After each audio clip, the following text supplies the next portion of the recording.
to sell you something, is it? Okay, here we go, guys. All right, Use your eyes, know yourself, realize, understand and empathize. We could learn to fill the world with love. Yoma, hello and welcome everyone to World Humanist Day 2025 with Humanists Australia and our 2025 award winner, AJ Williams-Tchen. Before we begin, I'd like to acknowledge that I'm speaking to you today on Ngunnawal and Ngambri land and acknowledge that sovereignty was never ceded. I pay my respects to their elders past and present and recognise their continuing connection to culture and country. I acknowledge and pay my respects to all Aboriginal and Torres Strait Islander people watching today. I promise to listen deeply to your voices with an open heart and to stand up for justice, treaty and truth. I am Marianne Cosgrove, CEO of Humanists Australia. Today is the winter solstice. It's the day that humanists all over the world celebrate World Humanist Day. The choice of June 21st as World Humanist Day is symbolic. We believe in the power of reason and science. In the Northern Hemisphere, humanists celebrate the summer solstice because it represents the triumph of light over darkness. It's a time when nature is flourishing and the world is filled with warmth and light. Here in the Southern Hemisphere, June the 21st, as I mentioned, is the winter solstice. From now onwards, though, days start getting longer, the worst is over, and we can look forward with optimism. So we may have some people here today who are new to humanism, and I want to let you know that humanism is a framework for living a fulfilling, ethical, and compassionate life without religion. Humanists Australia is helping to advance humanism in Australia through our 5 programs, which are campaigns, ceremonies, communities, engagement, and well-being. Here with us on the panel today, we have Les Allan, who is one of HA's director and a community leader. We have Brian, who is our creative director. We have Jenny, who is our newest community leader in NARM. We have Meg Moller, who is a community leader from Maganjin and is also working with us on our campaigns. We have that's everyone except AJ. So AJ Williams-Tchen is our very welcome guest. He is winner of the 2025 Australian Humanist of the Year Award. So we're here to offer our hearty congratulations to AJ Williams-Tchen and to talk about his work and the work and how his work intersects with Humanist Australia's 5 programs. We're also here to celebrate our Lifetime Achievement Award winner, Meg Wallace. The Lifetime Achievement Award is awarded to an Australian who, over their lifetime, has made an outstanding contribution to public life, consistent with humanist principles and values, and who passed away in the 12 months prior to the close of award nominations in that year. We invited Meg's husband, Max, to be with us today, but unfortunately, he was unable to join the panel today. He may be able to watch and contribute through the live stream, perhaps. Meg Wallace is author of Freedom from Religion, a Rethinking Article 18. She's been a leading voice in advocating for secular governance and human rights. A former law lecturer, she combined legal expertise with activism to argue for both freedom of and freedom from religion. As president of the Secular Association of New South Wales and a committee member of the National Secular Lobby, she championed the separation of church and state, influencing public policy and debate through her scholarship on secular education and religious freedom. Her Lifetime Achievement Award recognises a career of intellectual rigour, advocacy, and enduring contributions to the secular and humanist movements. So we award her the Lifetime Achievement Award in recognition of her thought leadership and activism that profoundly impacted the humanist and secular communities in Australia and beyond.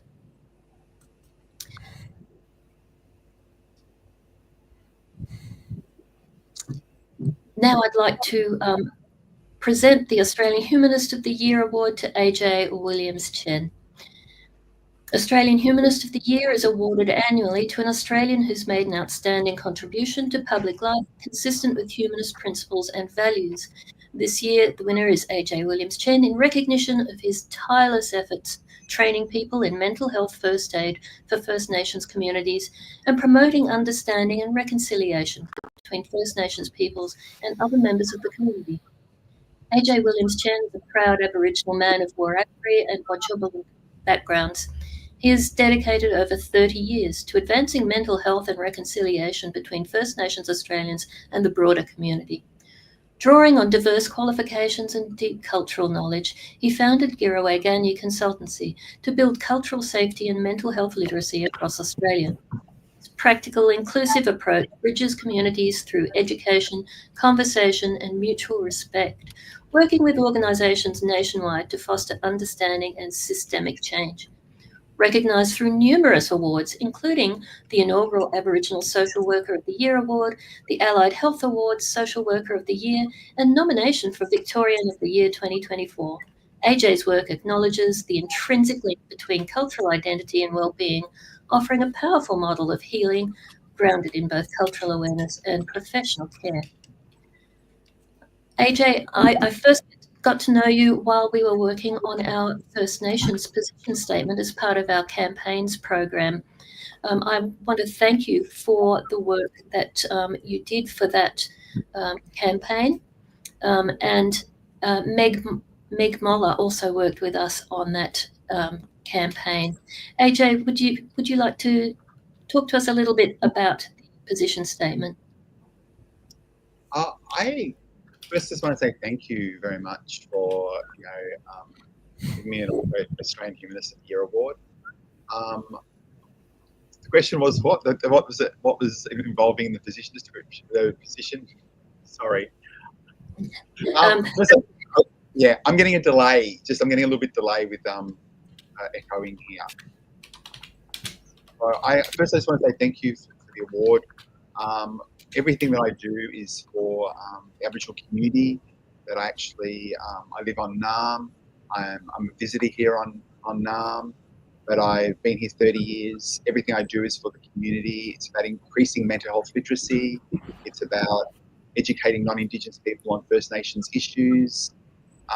It's looking at transformative change, and making sure that Aboriginal people feel culturally safe in all areas of life. And I think that's exactly what we're trying to get through when we're doing the policy statement that we're actually writing. So, Meg, you worked with us on that position statement. We have quite a process that we go through when we create our position statements. We use position statements for three things. We use them to help members of the general public understand what we are on about as humanists. We use them to engage with our members and give our members an opportunity to provide input and feedback on the stances that we take on issues. And we use them to help inform campaigns, which are calls to action for people to join us.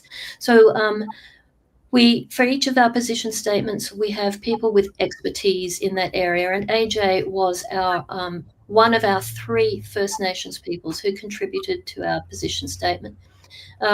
Meg, you helped us out with the hard work of collating feedback from our members and adding those into the position statement. Would you like to talk a little bit about that? Yes, thanks, Marianne. I need to say that I was fairly late to the process, coming into my volunteer position. And starting with the position statement, it was such a joy to be able to read where the position statement had already got to, and then looking at the feedback from many members, being able to identify where we could highlight issues more that needed highlighting, maybe downplay some issues that were not as much a priority, and make sure that we were respecting everybody's feedback and then introducing that as best we could. I also felt it was important to ensure that we had the work of the Evolve Communities group who contributed. Well, the book on reconciliation, 7 Steps to Reconciliation, was incorporated in the position statement, and so we added some information from there as well. We one of the things that I think is really important about that position statement is that it states that we will be encouraging our members to become better allies for First Nations people. And the feedback we've had from AJ, AJ's got a fantastic channel on YouTube called Black Yarns, where I found some really useful videos about becoming a better ally, and one of those is posted on our campaigns page. And Evolve Communities, who Meg just mentioned, and their book 7 Steps to Practical Reconciliation, their newsletter is really interesting. It's really useful tips for becoming a better ally there too. AJ, would you like to talk to us a bit about how all of us can begin to become better allies for First Nations peoples? Yeah, I think the one of the first things to be an effective ally is to actually acknowledge what you don't know, and actually stop and actually go, well, why don't I know this? Maybe I've never been taught this. Maybe I haven't studied this at school, or you might be hearing things for the first time. And it's about stopping and listening to Aboriginal voices, because Aboriginal voices, we haven't always been given the platforms to actually have our voices heard. Historically, and even presently, a lot of our voices are told through a white lens. That people come into our communities, do research on us, not with us, take that research away, they kind of whiteify it to make it sound like it's coming from a very white perspective, and then they present that. The researcher gets all the credit, the community and the story owners don't actually get that credit anymore. So the first thing to be a true ally is to actually create platforms for First Nations people to actually be able to share their stories and sit back and listen to those stories. You don't always have to be have a voice either. Sometimes it's just about listening and being aware how recent in history a lot of these issues really are. People sometimes think when they talk about things like stolen generations and the impact that's had on people, people often go, well, but that happened years and years ago.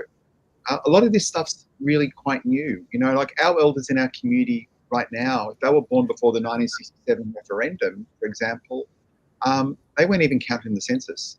Yeah. They often weren't allowed to go to school. They weren't often allowed to participate in white society. That's not from 100 years ago. They're from the elders in our community right now. And if you understand how recent that is, then we can start to look at how recent other issues are. Like, this is the first generation of Aboriginal kids often getting to year 12.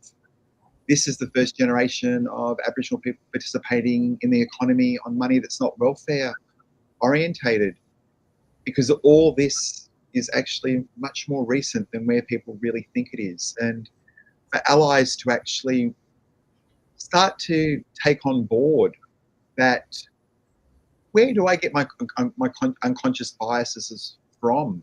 And how do I break those? And how do I actually work with Aboriginal people, not I want to work, you know, beside us? Thinking of words like advocacy. Advocacy for us is kind of means like, give us a platform for our voice to be heard, not talk on our behalf, which is where when I first studied social work, we talked about advocacy being talking on behalf of somebody, but we're now looking at, we don't need people to talk on our behalf. We need the platforms out there for us to be able to share our voices. And I think guys need to be able to stop, listen, reflect, and know that they're on a journey all the time, and it's okay for allies to mess up. I'd rather have an ally that's consistent. I'd rather have an ally that has a go. But if you're actually not actually having the go and you're not consistent, then I'm not sure what sort of an ally. It's like a part-time ally. But we need our allies there all the time.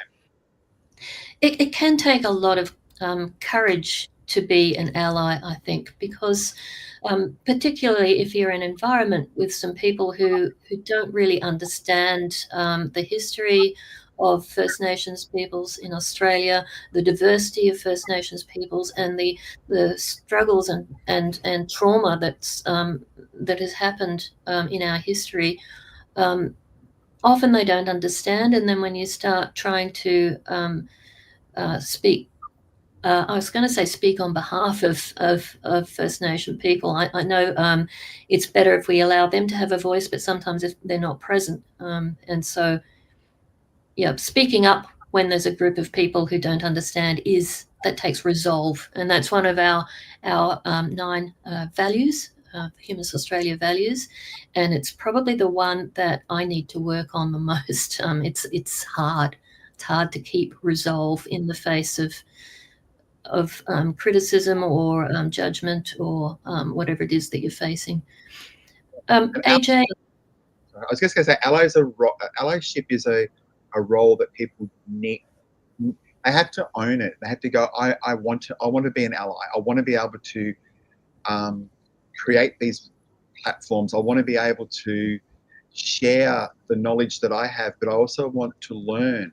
And I think that's the biggest thing an ally needs to do, is stop and go, what is it do I need to learn? And always going to be on my learning journey, because I can't just go to one cultural awareness session per se and go, yep, I know it all.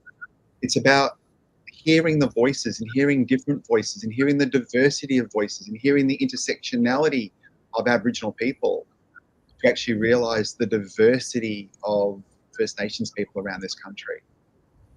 And they come from different experiences, different levels of education, different backgrounds, different histories. And notice I've said histories and peoples, because there's more than one.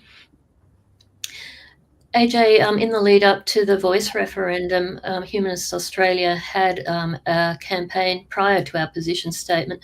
We really felt like we needed to say something about that referendum. I was heartbroken when it didn't come up, and so I've been trying to work out how we can listen to First Nations voices, given that we don't have a formal government voice enshrined in our constitution. Do you have any thoughts on that, AJ? Look, I think the referendum actually, for a lot of Aboriginal people, it actually is still something that's quite raw. Yeah. You know, even though it's 18 months ago now, or nearly 2 years ago, for a lot of Aboriginal people, it's still actually quite a raw issue. It's a bit like going, we want to hear your voice, but we don't want to hear your voice. So I'm just saying that any policy that you're ever writing, any discussion that you're ever having, invite Aboriginal people into those discussions. So the issue doesn't have to be just an Aboriginal issue. It can be a human issue, but you're going to be speaking to an Aboriginal person to get an Aboriginal perspective on that human issue, rather than just making it a First Nations issue.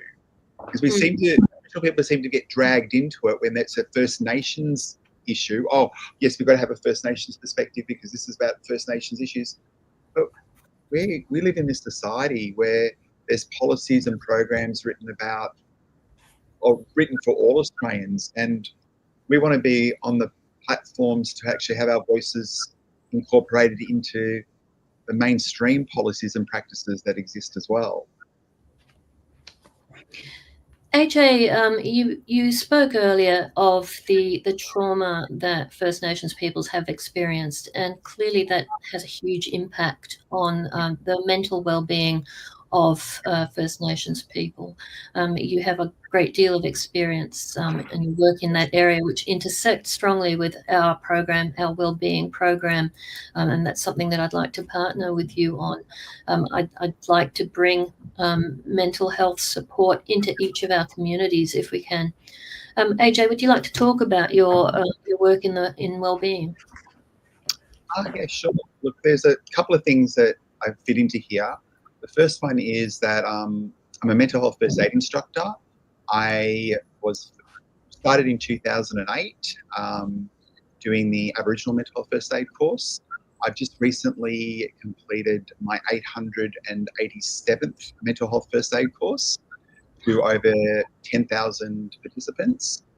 The majority of the mental health first aid courses that I've been delivering, I'd say 3/4 of them are the Aboriginal version that is often provided for Aboriginal communities across Victoria, across Australia. But it's also delivered to non-Indigenous people that work with mob as well, in order to get them to understand the social and emotional wellbeing issues around mental health and Aboriginal people. Again, looking at trauma is much more recent than where people actually place it. You know, I think that the mental health first aid course is about recognising signs and symptoms in people and responding to crises right now. But it also, the Aboriginal course also gives you a cultural context about why Aboriginal people in 2025 are still living with this trauma. Discussions that, you know, relate to 2025 data is that, you know, nearly 50% of our Aboriginal kids are in out-of-home care at the moment. Gosh. People are scared. People are scared. Aboriginal people are still dying 15 to 20 years younger than non-Indigenous people. So we've got close the gap issues in health. And this is, as I mentioned before, this is the first generation of Aboriginal kids getting to year 12. So we close employment and education gaps unless we get kids to year 12. And that's hard when we've still got all these kids in the out-of-home child protection system that doesn't support them to get to year 12. So there's still a lot of issues that we haven't as a society fully accepted and acknowledged. And if we can't do that, then we can't understand where the trauma is really coming from. And I try to get people to think about, if you're working with Aboriginal people in 2025, we need to look at exactly how contemporary Aboriginal people in this society right now are affected by current issues that have been compounded by the past. That Aboriginal people, you know, we always hear the negativity of it, like, surely you people can move on. This stuff happened hundreds of years ago.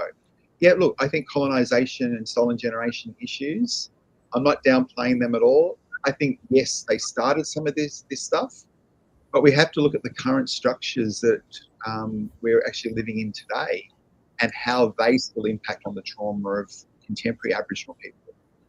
Aboriginal people have one of the highest suicide rates in the country as well. We make up 10% of all suicides in any 1 year in the country. So for a population of, 3%, we're making up 10% of suicide. So mental health and high psychological distress is something that a lot of Aboriginal people live with basically all the time. Yeah. And it's about all health professionals and all workers and all people to kind of acknowledge that the government has set this close the gap strategy. We just need to work out how, as an individual and as an ally, we talked about before, how do I as an ally help close the gap within an Aboriginal family that I might be working with? Or how do I help close that gap with this Aboriginal person that I've just met? Where are they in their life, and where is their family in this life when you put it over, you know, in contemporary issues? Les, you run our ex-religious support network community. That's also a community where there's a high degree of trauma involved as people lose their religion. Would you like to talk about that? Sure. So the biggest trauma is from people from what we call high control or high demand religions, and that's where many of their freedoms are taken away from them. The freedom of who to marry, the freedom of what job they can get, if they can get a job, and if you're a woman or a girl, in many of these high control religions, you're not even allowed that. Your role in life is a homemaker and a wife, and freedom in to enjoy yourself. Some can't even celebrate a birthday. Freedom who you can be friends with. So in these high control religions, many of these freedoms are curtailed. So that creates a lot of stress for some of the adherents while they're in the religion. And then one of the biggest reasons for stress when they leave their religion is because their religion is the eyes they see the world with. It tells them why they exist, what they exist for, what their future life is going to be, how the world works. And when that's stripped away from them, they're left literally with a void. We call it like an existential angst. So that's one of the reasons why some ex-religious people in these high demand religions feel a lot of emotional stress. The other one is continuing fear of Armageddon, of hell. There's a lot of guilt around, especially sexual guilt, even when they know that being gay or being transgender, they can intellectualize that there's nothing wrong with that. That's who they are as a person. But the indoctrination is so ingrained with them that they still, when they have, sexual thought, it brings up with them these immediate feelings of guilt. And I talked about fear of hell and Armageddon that continue to live on. Some of them still wake up and have nightmares, wake up in fright and have nightmares about going to hell, even when they know that all of that is just bunk. So with our ex-religious support network, we're a peer support network, so we don't provide any professional counselling or therapeutic or psychological help. We have resources, professional resources that we can direct people to. So our group is a peer support network where we hear each other's stories. And it's amazing. The people from the different high control religions, whether it's high control Islam or high control Christianity or high control Buddhism, the stories that they have are the same. And, I mentioned a couple of these things that are common worries for them about how do I see my life now, and getting over those ingrained fears. And a big challenge they have is, how do I relate now to family members who are still in the religion that they want to keep in contact with, or the people in their religion now shun them? So we have a lot of relationship issues. So the big benefit of the network is people within the network sharing their stories, hearing other people's solutions and suggestions. And it's of enormous benefit to people who are going through those psychological mental travails. So I think all of us as human beings need to have some form of community that we can bring around us to help support us when we're dealing with whatever kind of trauma we're dealing with as humans. We have a well-being program where one of the aspects of that we'd like to grow is having well-being peer support people. They're known as community companions in some places, or mental health first aid people in each of our communities. And Les mentioned earlier that as people come away from their religion, sometimes they feel lost because they've lost that community. And that's one of the reasons why we have our communities program. Jenny, you're our newest community you've started our newest community, the NARM community. Would you like to tell us a little bit about why you decided to start a community and the benefits that you see it bringing? Well, I'm sort of relatively new to humanism. Les once said, didn't he, that humanism is something that you often find a bit later in life. And a lot of people don't even realise that they're humanists. So I was invited to take over the Melbourne group. And so I immersed myself in what humanism was all about, and came up with a programme which started earlier this year. And we meet about monthly, because we have about 4 seasonal events, where we look at spring, summer, autumn, winter. So we're actually getting into nature as well. Plus we have workshops which are based on a sort of a nested structure. So it's you basically in terms of your own individual flourishing and your own personal development, etc. And then the other aspect would be you in community, because we are a pro-social species. And then it's about you and finding meaningful work, whether that is paid work or unpaid work in terms of volunteering, something that's meaningful to you. And then the other aspect would be sort of advancing good governance. So we might have guest speakers and people to talk about that. And, are there any particular areas that you want to get involved in to advocate for? And then the other aspect is sort of looking at nature again, and then also science and how we can have, better education, less misinformation, and a sustainable future. So those areas, they kind of reflect all the aspects that Humanist Australia is offering. So we offer a sort of a buffet selection of all the different aspects of that. And then people can then decide which aspect sort of resonates with them most, and come along to participate in that, because there is a bit of a loneliness epidemic. So we're helping people to become citizens again and contribute and participate. So the group is called Hands-On Humanism. So it's putting it into practice. Jason mentions he was at the Elsternwick dinner last night. That's a group that's being organised by some folks from Humanist Victoria.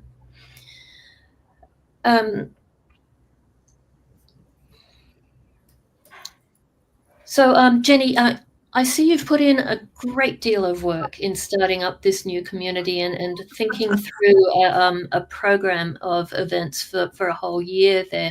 What is it that motivated you to get started with that, to put so much work into it? These ideas, I guess, have been percolating for a while. I've run lots of different organisational groups, community groups, etc. There was, hard to describe. It's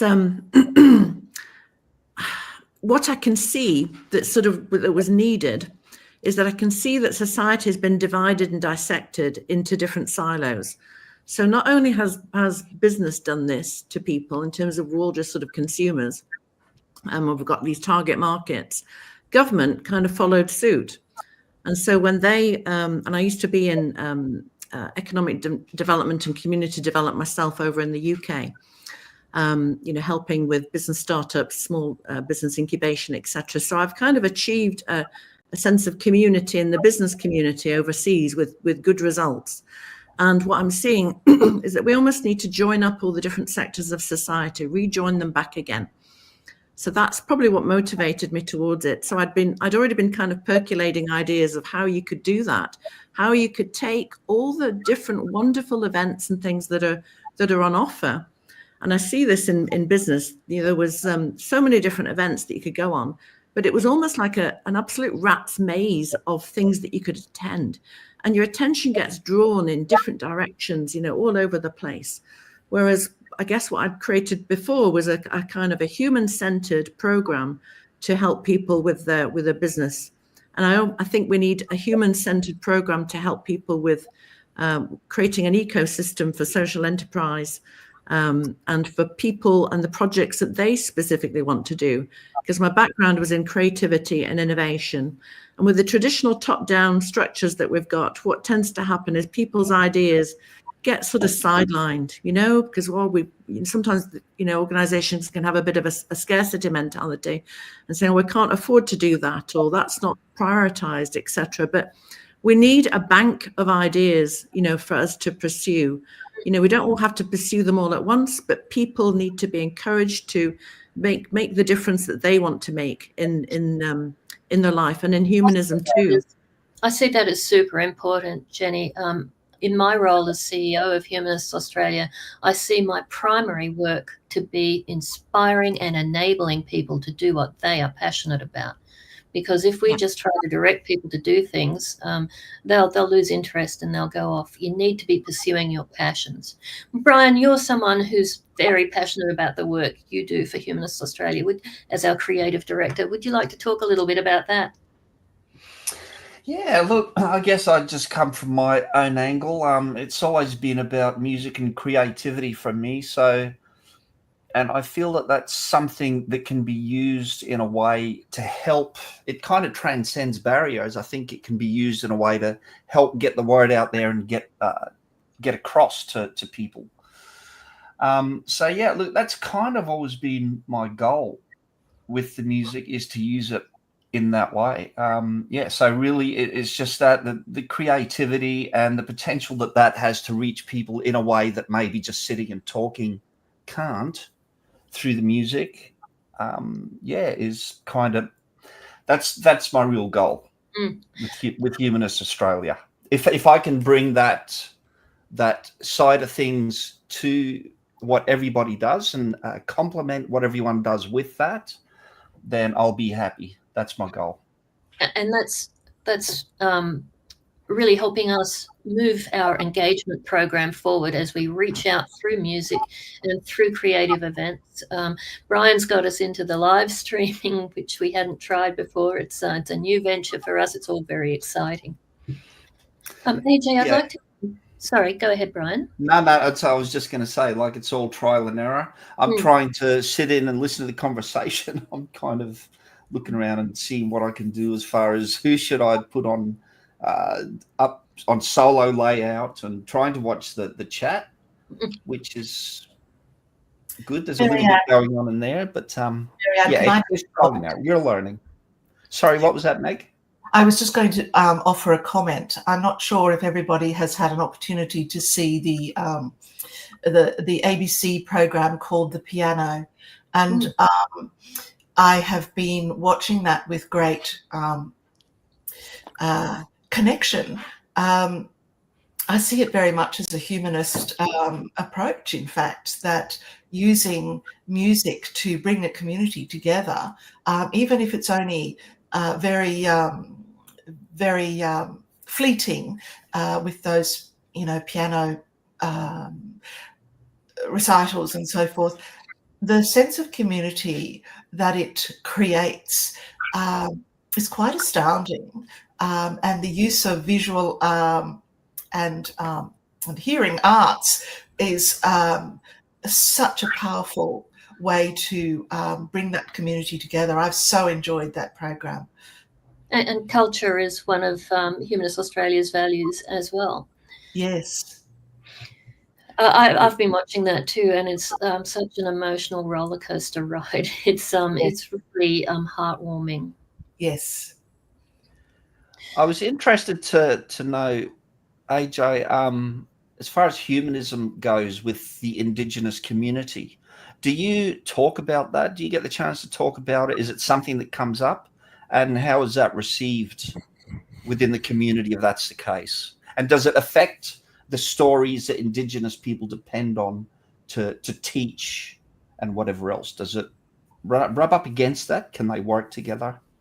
Well, I think they can work together, but I don't know if there's been lots of conversations in community yet about humanism, if that makes sense.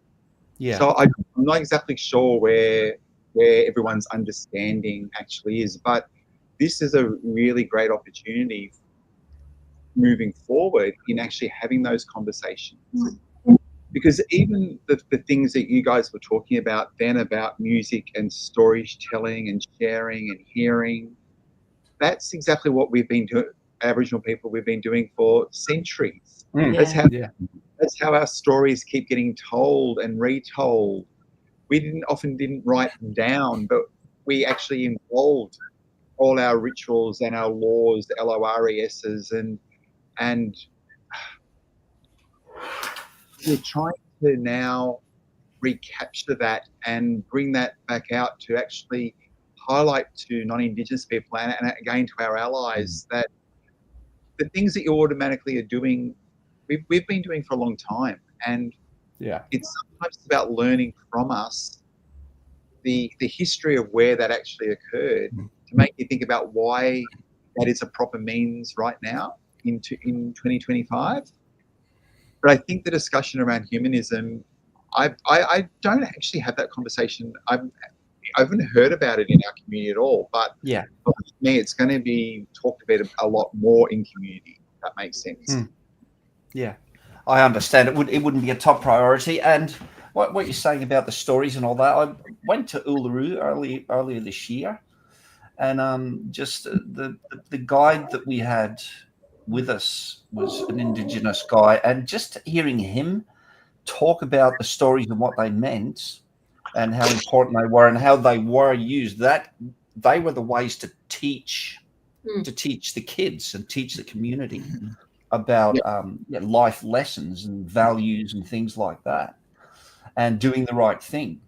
So I had never really connected. I guess I always thought of those stories as maybe being some kind of a spiritual thing, and I know that it is that in a way as well, but I didn't realize how much that it had to do with teaching people, and Indigenous people use that to learn and to teach their children, which was special. Well, if you think about all our Dreamtime stories, the Dreamtime stories are around how the world was created, yes, but also how we're supposed to live our life today. Yeah. So Arnie sits you down and shares you the story about how the kangaroo got its pouch, for example. It's telling you how the world was created and how the kangaroo got its pouch. But what's the morals of those stories? You know, like all the kangaroo mums were given a pouch because one of the auntie kangaroos who was given a pouch said, "What about all my sisters?" And Miami gave her a pouch and all her marsupial sisters because she thought of somebody else. Yeah. So the messages there are, you know, like my mum and all her sisters are considered my mum, so there's always a pouch to go home to if I need it. Yeah. Or that if I'm really honourable and I care about other people, then I'm going to be rewarded for the things that I do in my life. So every Dreamtime story that exists, or creation story is what they often call them now, to try to break away from people thinking the Dreamtime is something that was made up, to creation stories, is all about the learning. It's all about what do you walk away with in 2025 of how I'm supposed to live my life right now. I think those stories and humanism and most religions have that in common, that they're a framework for understanding how to live a good life. With humanism, we have a set of values, and there's the Declaration of Modern Humanism that Humanists Australia brought our values from, and they speak to us about having compassion, living with integrity, having the resolve to make the world a better place, about caring for the environment, about looking after culture. They're all aspects of being human, and that's how we talk about them within humanism. AJ, you mentioned that Indigenous people have a lot of things to teach all of us. And I think one area in which there's in particular a lot that we can learn from First Nations people is in caring for our environment.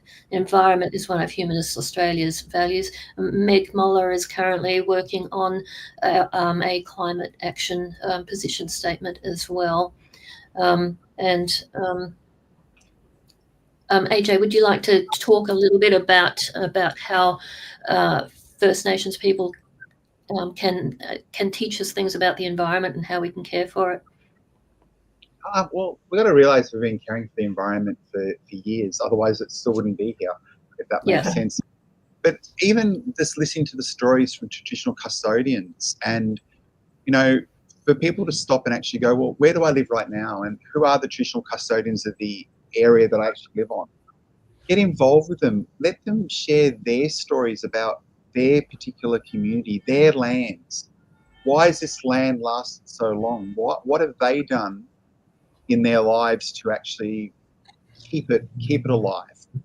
We talk about fire burning, for example, and I'm just trying to think of they've got the history, they've got the knowledge, and it's really important that we tap into that knowledge while some of the elders are still here to actually be able to share. Absolutely. It is also about the learning of who the traditional custodians are of the lands that you actually live on. And I always challenge people in doing that and going, well, who are the traditional custodians of the land that I live on right now? And have I always lived here? And if I haven't, I work somewhere else. Who are those traditional custodians? Because they're the ones that have got the knowledge for your particular community. I can make some blanket statements about, Aboriginal people believe this, but it's really important to realise that we come from 250 different nations and speak 500 different languages. It's really important wherever you are and wherever your organisation is and wherever you grow up on, to learn the local stories from the local people, because they've got their own protocols for looking after their own country. And we need to learn what those cultural protocols are. I think something that might be in common across all of those diverse communities is the knowledge that we are in deep time, that we've been here since forever, and we want to look after countries so that we can still live here, our descendants can still live here in the deep future. I think that's something that the rest of us lack. We tend to be more short-sighted, or a lot of us do. We tend to be looking at the next news cycle. Our politicians look at most at the next election, and I think we really need to get more of a sense of caring for country in a way that respects our future descendants into the future. I think that's a really important lesson to learn. Agreed. Yeah, it's unfortunate that people seem to be kind of insular, I suppose, and only able to focus on what's happening in their lives immediately around them, and are unable to, even though to the detriment of their own children and their children's future, not take an interest in things like the environment and climate change and stuff like that. It's it's an unusual situation, isn't it? It's like people just don't seem to want to learn, or they're distracted. That there's not wanting, and then there's not able to, and there's a lot of things that can make a person unable to put thought into what our future is going to be like, because they're struggling in the day-to-day, trying to cope with trauma, trying to put food on the table for their families, just struggling. And so I guess I come, when I say that, I'm coming from an angle of, I guess, a kind of a middle class situation, let's call it that, where the people in conversations that I have with people, they're all people that have the capacity to understand and to make an effort to understand and do things about it, but just don't. They don't want to have the conversation, or they kind of brush it aside, or just don't want to make the effort and are just happy to live their everyday lives and go on with what's happening now. There will always be people like that, but then I think maybe as we grow our communities, as we help to support more communities popping up around the country, I'm hoping that we can bring people to us and give them the opportunity to contribute in ways that they find brings them meaning and fulfillment in their lives. A big part of humanism is creating that framework for meaning and fulfillment. I talk about that in a session, a workshop that I give every 2 months. It's a really important part of living. Yeah, I think absolutely. Yep.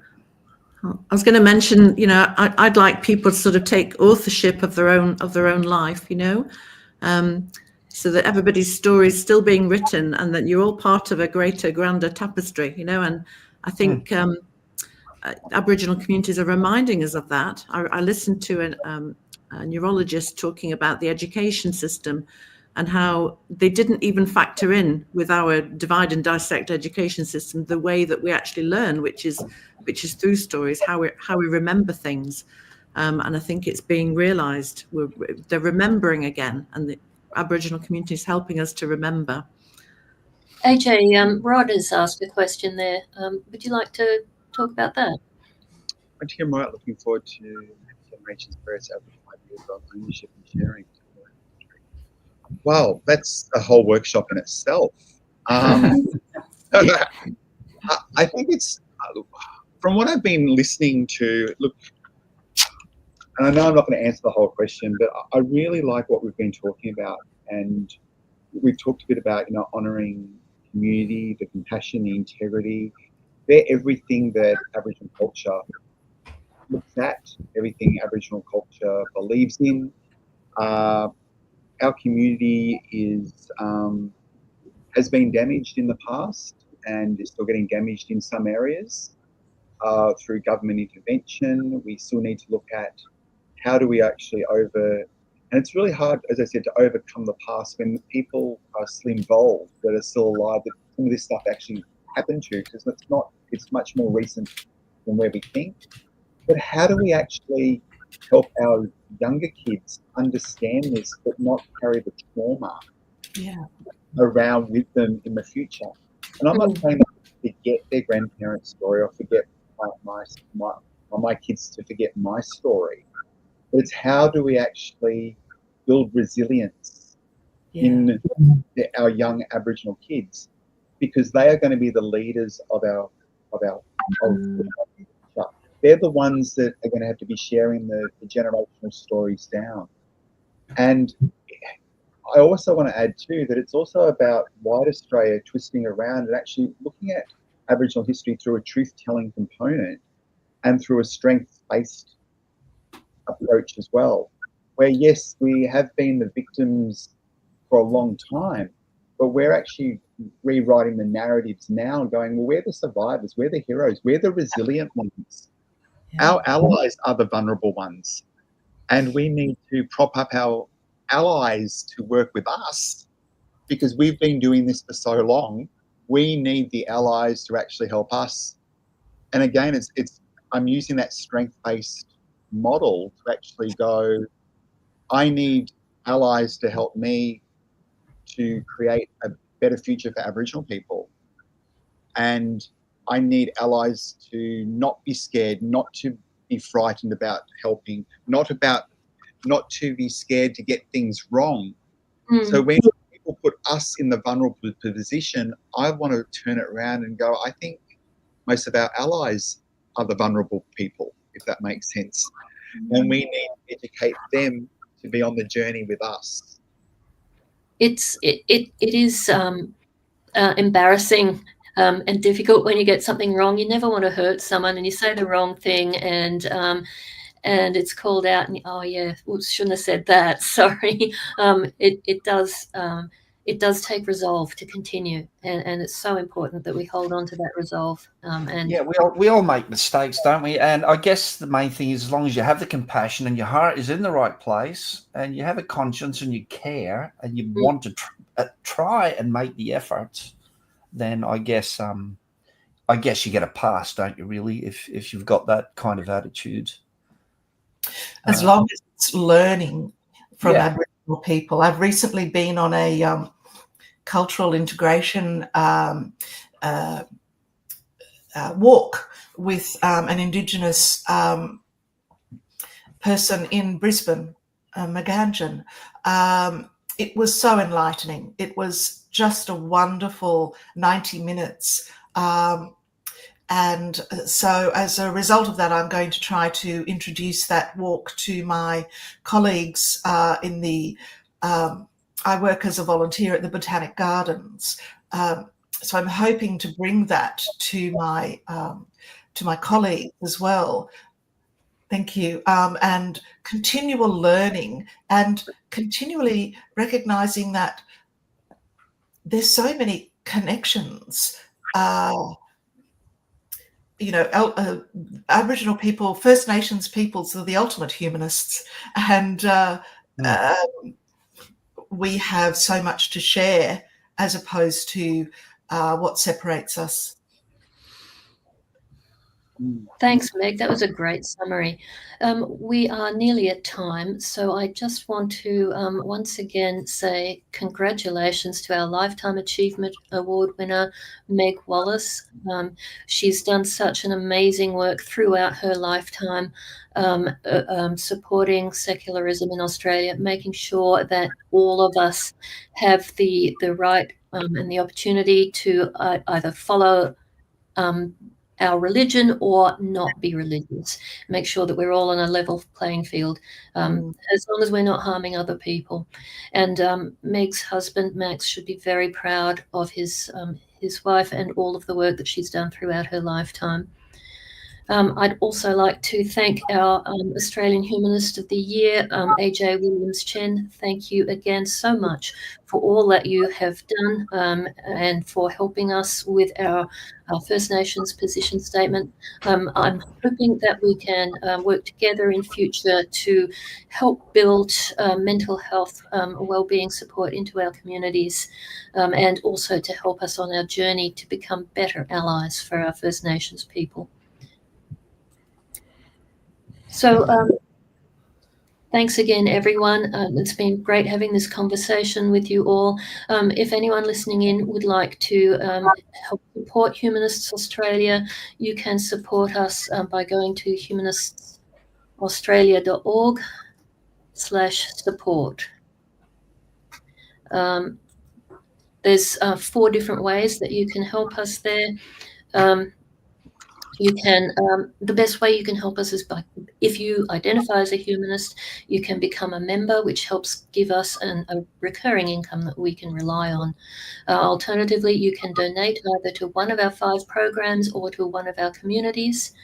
You can leave a bequest for us in your will, or you can become a volunteer. And as I mentioned earlier, I see it as my role to enable and inspire all of our volunteers to contribute in whatever way they feel passionate about.